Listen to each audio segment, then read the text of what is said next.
ในระหว่างวันที่ 17-18 ตุลาคม 2025 ผ่านมา เมืองคุนคำแขวงขมวนได้จัดงานประเพณีบุญสวงเฮือประจำปี 2025 ขึ้น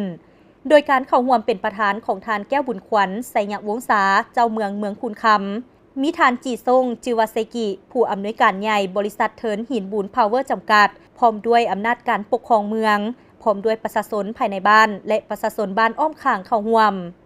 งานดังกล่าวได้รับการซี้น้ำติดตามอย่างใกล้ชิดจากคณะน้ำขันแขวงขันเมืองโดยเฉพาะได้รับการสุกยูช่วยเหลือทางด้านวัตถุและทุนฮ้อนจากบริษัทเทิร์นหินบุญพาวเวอร์จำกัด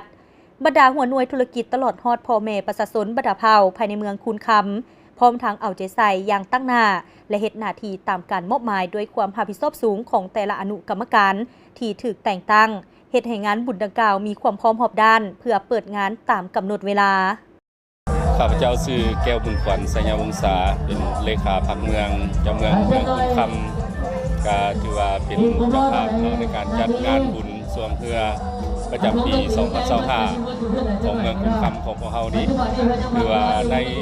การจัดงานบุญสวงเฮือนี่ถือว่าพวกเราได้มีการริเริ่มตั้งแต่ปี 1999 จนมาฮอดปัจจุบันนี้ปี 2025 ซึ่งงานบุญประเพณีสวงเฮือทุกๆปีแม่นได้รับการสนับสนุนจากบริษัทเทิร์นหินบุญเนาะเป็นผู้สนับสนุน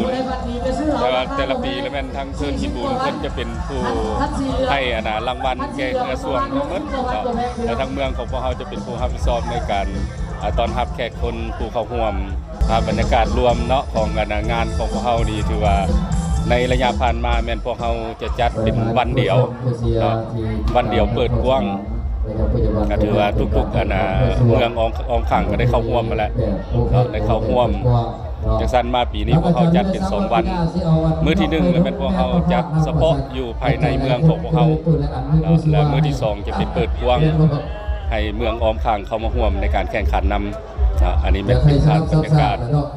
ของการแข่งขันเรือสวงของพวกเขาในปี 2025 นี้อยากเชิญชวนเนาะบรรดาทานทั้งหมดเนาะอยู่ภายในเมืองต่างแขวง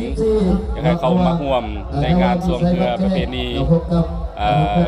สวงเรือของเมืองคุนคำของพวกเขาซึ่งพวกเขาก็ได้จัดทุกๆปีเนาะทุกๆปีพวกเขาได้จัดงานแข่งขันเรือสวงและก็ในปีต่อๆไปก็เชิญบรรดาทานมวลชนทั้งหมดและเขาร่วมนำในการเชียร์การชมหรือว่าผู้ที่มีเงื่อนไขก็ส่งเรือเข้ามาร่วมในการแข่งขันในเมืองของพวกเขา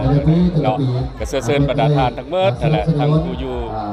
ภายในเมืองต่างแขวงต่างเมืองทั้งหมดเข้ามาร่วมเนาะเพื่อเฮ็ดให้งานของพวกเขานี่เบิกบานม่วนซื่นเจ้าใจหลายๆในงานมีเรือสวงเข้าร่วมการแข่งขันทั้งหมด33ลำโดยแบ่งเป็น2ประเภทคือ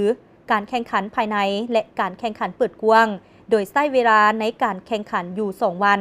ผลการแข่งขันครั้งนี้เรือสวงประเภทภายในเมืองที่1ได้แก่เรือธิดาสายฝนจากบ้านคูนมณีได้รับขันรางวัล1หน่วยพร้อมเงินสด10ล้านกีบที่2ได้แก่เรือป้องกันความสงบจากกองบัญชาการป้องกันความสงบเมืองได้รับรางวัลเงินสด8ล้านกีบที่3ได้แก่เรือเย็นออนซอนนาวาจากบริษัท BK ได้รับรางวัลเงินสด6ล้านกีบที่4ได้แก่เรือนาวามีไซจากบ้านแกงได้รับรางวัลเงินสด4ล้านกีบเป็นเกียรติมอบรางวัลประเภทภายในเมือง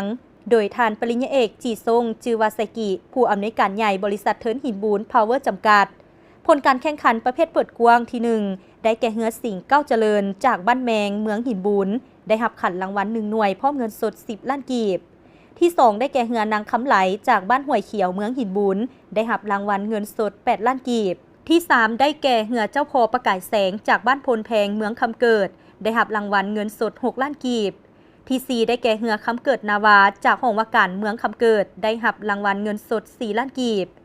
นอกนั้นยังมีรางวัลตีสร้างน้ำนองได้แก่เรือเจ้าพ่อลาวคำจากบ้านภูหมักแนงเมืองคูนคำเงินรางวัล1ล้านกีบและรางวัลเรืองามได้แก่เรือป้องกันความสงบจากกองบัญชาการป้องกันความสงบเมืองเงินรางวัล1ล้านกีบเป็นเกียรติมอบรางวัลโดยทานแก้วบุญขวัญ ไสยวงศาเลขาพรรคเมืองเจ้าเมืองคุนคำบริษัทเทคนิคบุญเราเชื่อว่าการลงทุนใจเฮ็ดของประเพณีวัฒนธรรม ที่เป็นจิตวิญญาณของชาติมีค่าเท่ากันกับการลงทุนใช้พื้นฐานโบราณในการพัฒนาประเทศชาติดังนั้นบุญช่วงเงือพุทธคำเพื่อนที่บุญนี้เป็นการแสดงถึงความสามัคคีความฮักแพงระหว่างบริษัทและองค์การปกครองเมืองพุทธคำก็คือประชาชนชาวเมืองพุทธคำก็คือชาวประชาชนเราทั่วประเทศดังนั้นบริษัทพวกเรามีความภาคภูมิใจในนามที่ผู้ใช้น้ำในการผลิตไฟฟ้า